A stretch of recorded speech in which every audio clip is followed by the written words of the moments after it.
नमस्कार दोस्तों। लोग कुर्सी के लिए किस हद तक गिर जाते हैं यह भी हम देखते हैं। जो अपने आप को बड़ा महान और बहुत बड़ा बताते हैं, बड़ा न्यायप्रिय बताते हैं, उनको गिरते हुए देख रहा हूं। उनको गिरते हुए देख रहा हूं जो कहते हैं मैं तो फकीर था। उनको गिरते हुए देख रहा हूं। उनको गिरते हुए देख रहा हूं जो बड़े सिद्धांत बताते थे, और गिरते हुए देख रहा हूं उन तमाम सारे लोगों को जो छोटी सी छोटी बातों पे सरकार को नैतिकता बताते थे। आज टूटती हुई नैतिकता, भ्रष्ट होती व्यवस्था और लुटते लोकतंत्र पर वो मौन साधे हैं या ऐसा करने वालों के साथ खड़े हैं।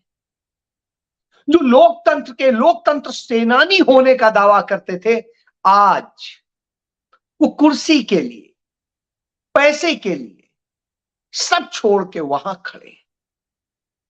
जो कहते थे कि हम साधु हैं, हम संत हैं, क्या कोई अपने साथ लेके जाएगा, वही सबसे ज्यादा बटोरने में, जमा करने में लगे हुए। आज मैं ये बातें कर रहा हूं, आपको लग रहा होगा मैं कोई प्रवचन दे रहा हूं। नहीं, प्रवचन नहीं दे रहा हूं। शुरुआत एक घटना से करूंगा। पहले बिल्कुल ताजा घटना है। चंडीगढ़ में महापौर का यानी मेयर का चुनाव है, और वो चुनाव हुआ। वो चुनाव होना था 22 तारीख को, उसकी डेट तय थी। उसके पहले उसकी डेट तय थी 6 तारीख को, वो टल गई और 22 तारीख कर दी गई कि 22 जनवरी को। 22 जनवरी को जब यह चुनाव होना था, तो जो चुनाव अधिकारी था, सह चुनाव अधिकारी था, वो सब बीमार पड़ गए और कहा आज चुनाव कैंसिल। मतलब दो अफसर बीमार पड़ गए, इसलिए चुनाव कैंसिल। क्यों? क्योंकि यहां भारतीय जनता पार्टी का मेयर था, और इस बार जो चुनाव होना था, 36 वोटों में से 20 वोट कांग्रेस और आम आदमी पार्टी के पास थे। दोनों ने गठबंधन कर लिया, इससे उनके 20 वोट बनते हैं, और भारतीय जनता पार्टी, अकाली दल और स्थानीय सांसद का भी वोट मिलाकर के टोटल 16 वोट बनते थे।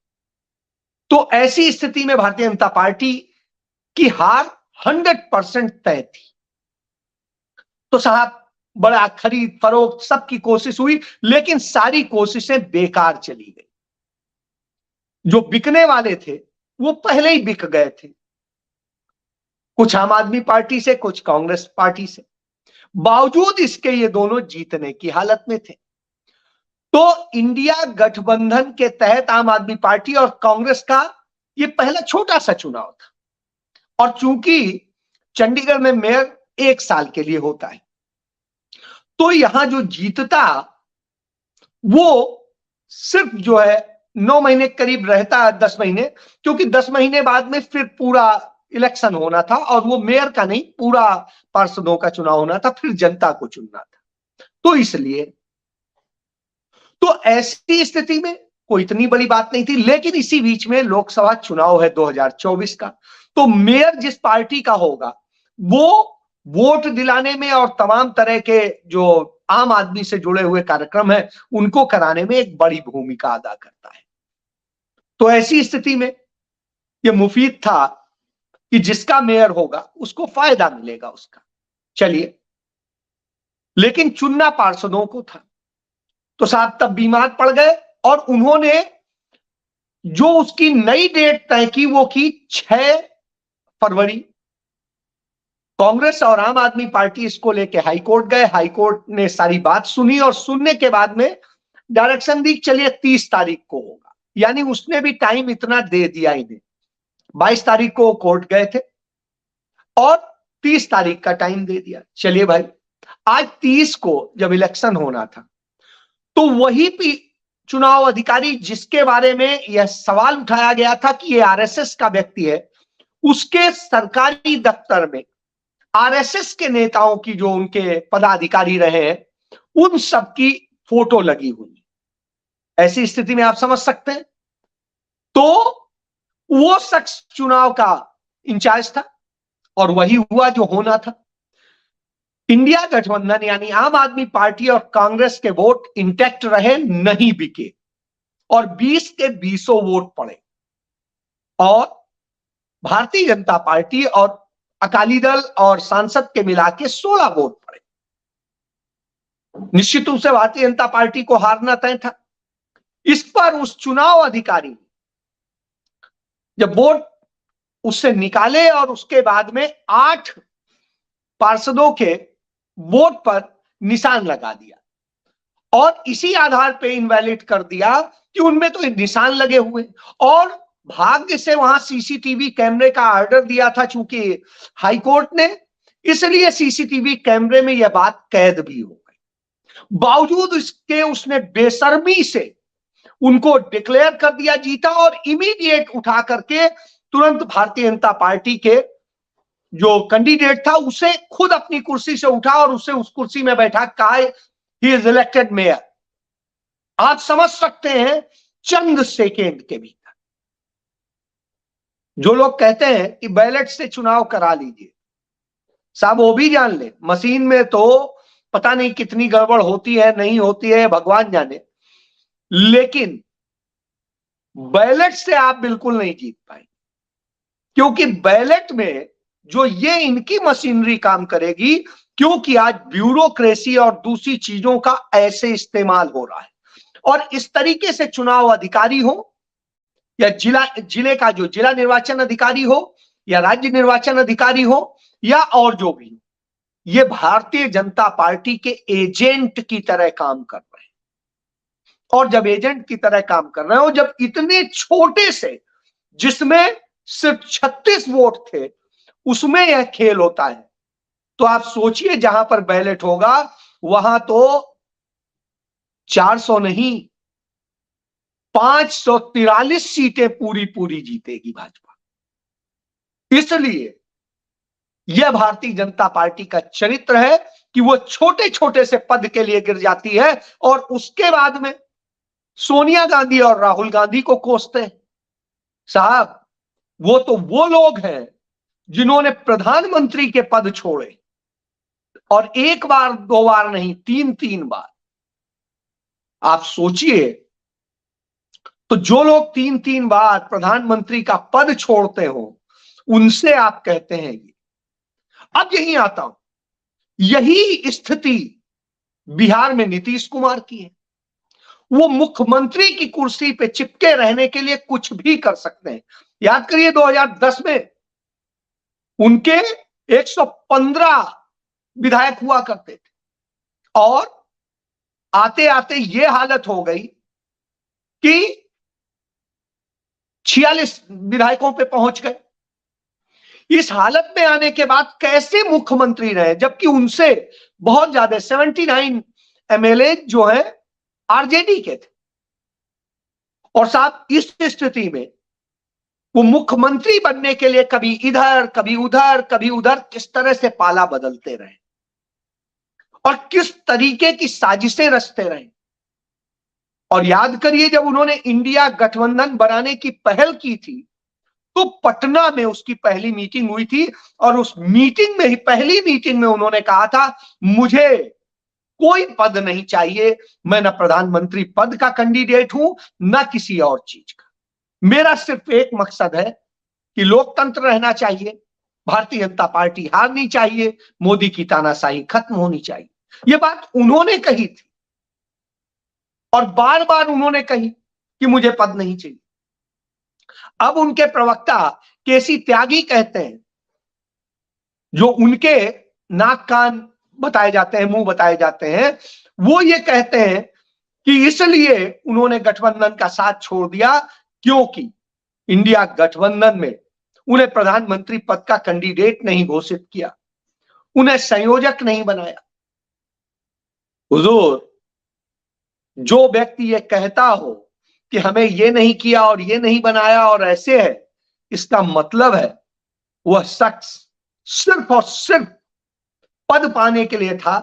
जब उसे लगा कि प्रधानमंत्री की कुर्सी तो मिलने से रही, और जो उसने नैरेटिव अपने कथित समाजवादियों के जरिए पूरा बनाया था ये वही समाजवादी हैं जो भारतीय जनता पार्टी या पहले जनसंघ आरएसएस की मदद से सत्ता में आते रहे, नहीं तो अकेले बूते कभी नहीं आए, न वो आए न वो आए। याद करिए 1977 की सरकार जनसंघ के माध्यम से बनी थी। जनसंघ ने और सबने मिलकर के उसमें विलय किया था, चाहे लोहिया हो, चाहे जयप्रकाश नारायण हो, चाहे ये हो, और सबने किया था और ये विलय करके जनता पार्टी बनाई थी। और उस जनता पार्टी के माध्यम से उन्होंने यह फांसीवादी शुरुआत की थी, क्योंकि उन्हें लोकतांत्रिक सरकारें नहीं चाहिए थी। लोकतंत्र को कैसे सस्पेंड कराने के लिए, इमरजेंसी लगाने के लिए उन्होंने मजबूर कराया था। कैसे आरएसएस का वो एजेंट, उस समय का जस्टिस सिन्हा, उसने जिस तरीके से, जस्टिस जगमोहन सिन्हा ने जिस तरीके से इंदिरा गांधी का गलत तरीके से चुनाव रद्द किया था, जिसे बाद में सुप्रीम कोर्ट ने माना गलत रद्द हुआ है, आप सोचिए वो साजिशें तब से रची जाती रही। वो मोरारजी देसाई, आज चूंकि हमारे राष्ट्रपिता महात्मा गांधी का पुण्यतिथि है, उन्हें सादर नमन करते हुए मैं कहता हूं कि जो हत्यारों को बचाने के लिए उस समय के गृह मंत्री थे बॉम्बे प्रांत के मोरारजी देसाई, और उन्होंने किस तरीके से सावरकर को बचाने के लिए, उनके हत्यारों को बचाने के लिए साजिश रची थी, उसी साजिश का उन्हें इनाम दिया गया था और जनता पार्टी सरकार ने उन्हें प्रधानमंत्री बनाया था। बहरहाल उसके बाद याद कर लीजिए 1989 में जब जनता दल की सरकार बनी, तब भी भारतीय जनता पार्टी ने के समर्थन से बनी थी। और भारतीय जनता पार्टी ने उस समय भी जगमोहन को गवर्नर बनवा के अपने, और कश्मीर में जो कराया उसका आज तक हम लोग भुगत रहे हैं, सारे कश्मीरी भुगत रहे हैं। और लांछन लगता है कांग्रेस पे, जिसने बचाए रखा था उतने समय तक। कश्मीरी पंडितों के साथ जितनी बीभत्स घटनाएं हुई, भाजपा के और जनता दल के सरकार में हुई। कांग्रेस सत्ता में आई 1991 में, राजीव गांधी की शहादत हो चुकी थी। उनकी धर्मपत्नी श्रीमती सोनिया गांधी को प्रधानमंत्री बनने के लिए कहा गया, पार्टी की कमान संभालने के लिए कहा गया, उन्होंने मना कर दिया। यह है गांधी परिवार, नेहरू परिवार। उसके बाद में 2004 में सोनिया गांधी के नेतृत्व में चुनाव लड़ा गया, जीता गया, सरकार बनाने की बारी आई, और सोनिया गांधी ने किसे प्रधानमंत्री बनाया? मनमोहन सिंह को, डॉक्टर मनमोहन सिंह, जिन्होंने इस देश की अर्थव्यवस्था और सब चीज को संभाला। इसके बाद में याद करिए कि जब दोबारा 2009 में आया, तो 2009 में राहुल गांधी को ऑफर किया गया, उन्होंने मना कर दिया, सोनिया जी ने मना कर दिया, और उसके बाद में मनमोहन सिंह फिर प्रधानमंत्री रहे। फिर 2012 में एक बार मांग उठी, राहुल गांधी ने फिर मना कर दिया। तो यह इतिहास है कुर्सी छोड़ने का, क्योंकि इस देश के लोकतंत्र महत्वपूर्ण है, इस देश की जनता महत्वपूर्ण है, इस देश का किसान महत्वपूर्ण है, इस देश का युवा महत्वपूर्ण है, इस देश की बेटियां महत्वपूर्ण है, इस देश का आदिवासी, पिछड़ा, दलित सब महत्वपूर्ण है। और इसीलिए 2011 की जनगणना, जातिगत जनगणना कांग्रेस पार्टी ने कराई थी। उसके जातिगत जनगणना के जब नतीजे आए, सरकार बदल चुकी थी, परिणाम घोषित नहीं किए गए। लेकिन आप बताइए, इसके पहले कभी भी जातिगत जनगणना हुई हो? आजादी के पहले एक बार हुई थी। तो और नीतीश कुमार 17 साल भारतीय जनता पार्टी के साथ सरकार में रह चुके थे, बावजूद इसके बाद, और केंद्र में भी सरकार में रहे, उसके बावजूद जातिगत जनगणना का कोई फैसला किसी सरकार ने नहीं लिया था। और जब अभी 2022 में दोबारा सरकार में आए, तो आरजेडी और कांग्रेस के दबाव में उन्हें राज्य में उन्होंने जातिगत जनगणना कराई, और लोगों को नौकरियां देने का जो राहुल गांधी का है कि युवाओं को हक मिले, और जिस तरीके से आरजेडी का अपना वायदा था दोनों का वायदा था, कांग्रेस और आरजेडी का, और उस वायदे के तहत नौकरियां दी गई, 5 लाख नौकरियां दी। अब आप समझिए, यही समस्या है। तो जब आज अब राहुल गांधी बिहार में है, इन सारी बातों पे चर्चा कर रहे हैं, और आज उन्होंने पूर्णिया में रैली की और वहां बताया, इतनी विशाल रैली बिहार के इतिहास में नहीं हुई थी, उतनी बड़ी रैली हुई है, उस कांग्रेस की रैली हुई है जिस कांग्रेस को आप कहते हैं खत्म हो गए। और उस कांग्रेस ने की है, तब की है जब कांग्रेस की सहयोगी आरजेडी के नेताओं को किस तरीके से आप परेशान किए हुए हैं कि वो राहुल गांधी की भारत जोड़ो न्याय यात्रा में शामिल ना हो।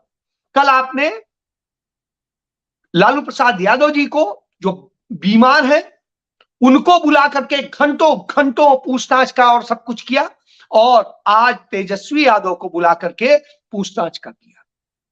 इसी तरीके से झारखंड जाने वाली है तो वहां के मुख्यमंत्री हेमंत सोरेन को किस तरीके से किया जा रहा है, ऐसे उनके साथ व्यवहार किया जा रहा है जैसे वो मुख्यमंत्री नहीं, एक अपराधी हो।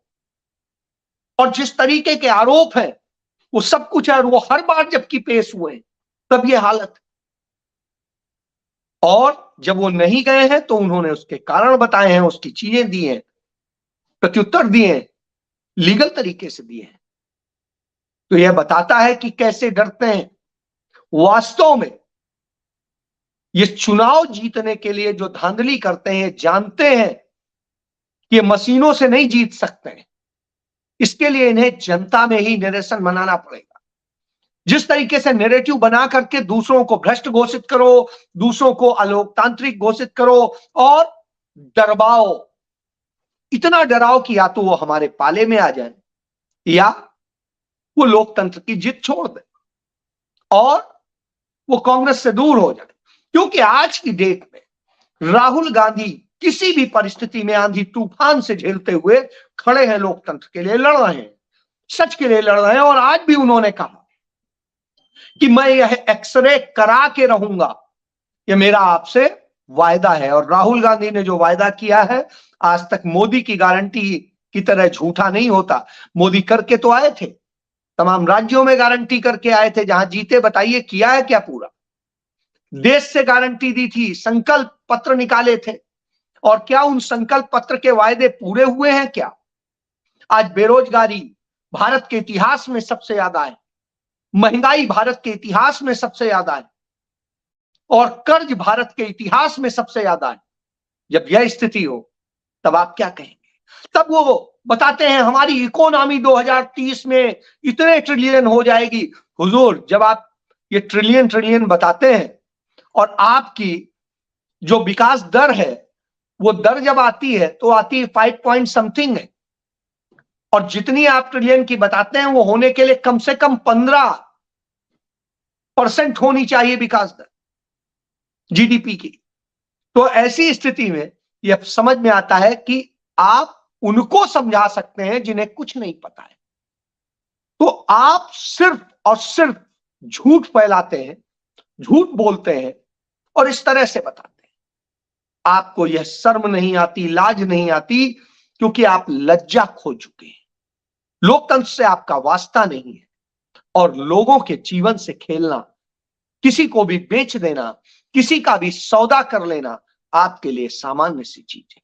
तो जो डर गए हैं दल, वो आपके आगे सरेंडर होके खड़े, या जो पदलोलुप है वो आपके साथ खड़े, वो पलटी मार रहे हैं। और जो अडिग हैं, जो लोकतंत्र के सिद्धांत पे हैं, वो आपसे डरते नहीं है, चाहे कितना ईडी बुला लीजिए। और कल आपने हरियाणा के पूर्व मुख्यमंत्री भूपेंद्र सिंह हुड्डा को भी ईडी से बुलवा लिया, वो वहां गए। डर नहीं रहे आपसे कोई, क्यों डरेंगे? डरेगा वो जो चोरी किया है। तो चोरों को आप डराइए। तो राहुल गांधी यही कहते हैं। मल्लिकार्जुन खड़गे ने कल बहुत अच्छा उड़ीसा में बोला, और उन्हें बोला यदि इस चुनाव में जनता नहीं खड़ी हुई, एक होकर के नहीं हम बोले और चीज हुए, तो फिर भूल जाइए लोकतंत्र। यही चुनाव है जो आपको सच के पास ले जाएगा। तो अब फैसला आपको करना है कि आपको लोकतंत्र में रहना है या नहीं रहना है, क्योंकि उन्होंने तो मशीनरी को काबू कर लिया है। अब मशीनरी में भी आपको रक्षा करनी है और अपने मत का भी रक्षा करनी है, उसका भी आपको सुनिश्चित करना है। और जो लोग कहते हैं ना कि विपक्ष एक मुक्त होके कहे कि हम नहीं चुनाव लड़ेंगे, नहीं चुनाव लड़ेंगे, तो वो तो चाहते हैं कह दो, कल के दिन उनको आराम से खुला मैदान मिलेगा और वो जीत के अपना सरकार बनाएंगे, सारे उनके होंगे। तो इसलिए इससे अकेले काम नहीं चलेगा, क्योंकि विपक्ष में इतने छद्म लोग बैठे हैं जो छोटे छोटी सी चीज के लिए, पद के लिए बड़ा से बड़ा गलत करने को तैयार है। इसलिए सावधान होइए इन अनडेमोक्रेटिक और बाघ की खाल पहने हुए इन सियारों से।